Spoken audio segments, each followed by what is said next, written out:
നബിവാക്യം. നബി തിരുമേനി മണ്ണിൽ കുറേ വരകൾ വരച്ച ശേഷം പറഞ്ഞു, ഇതാണ് മനുഷ്യൻ്റെ വ്യാമോഹങ്ങൾ.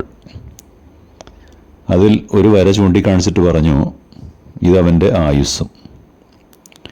ഈ വ്യാമോഹങ്ങൾ വെച്ചുകൊണ്ടിരിക്കെ തന്നെ മരണം അവന് വന്നെത്തുന്നു. മനുഷ്യൻ്റെ മോഹങ്ങൾക്കും വ്യാമോഹങ്ങൾക്കും ഒരതിരുമില്ല. മനുഷ്യനെപ്പോഴും മോഹങ്ങളുടെ തടവറയിലായിരിക്കും. പൂർത്തീകരിക്കപ്പെടാത്ത ആഗ്രഹങ്ങളുടെ പ്രതീകമാണവൻ.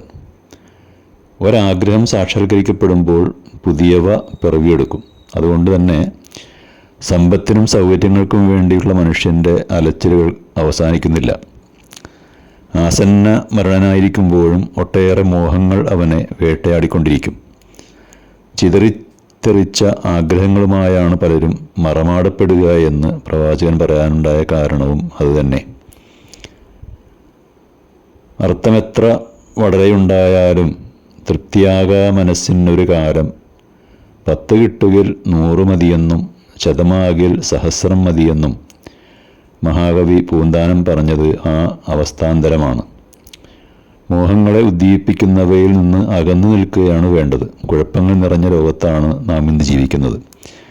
ഇൻ്റർനെറ്റും ഫേസ്ബുക്കും വാട്സപ്പുമൊക്കെ നമ്മിലെ മോഹങ്ങളെ ഉണർത്താനും സമയം കൊല്ലാനും മതിയായതാണ്.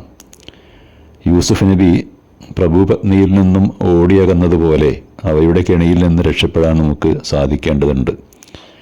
മനസ്സിനെ നല്ല കാര്യങ്ങളിൽ വ്യാപൃതമാക്കുന്നില്ലെങ്കിൽ അത് ദുർമോഹങ്ങളിൽ വ്യാപൃതമാകും. മനുഷ്യപ്രകൃതം ആർത്തിയുടേതാണ്.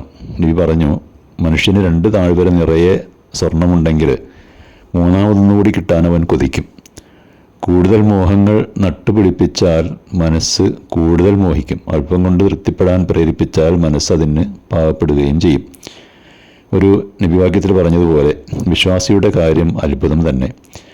അവനെല്ലാം നല്ലതായി തന്നെ ഭവിക്കുന്നു. വിശ്വാസിക്കല്ലാതെ മറ്റാർക്കും അത് ലഭ്യമല്ല.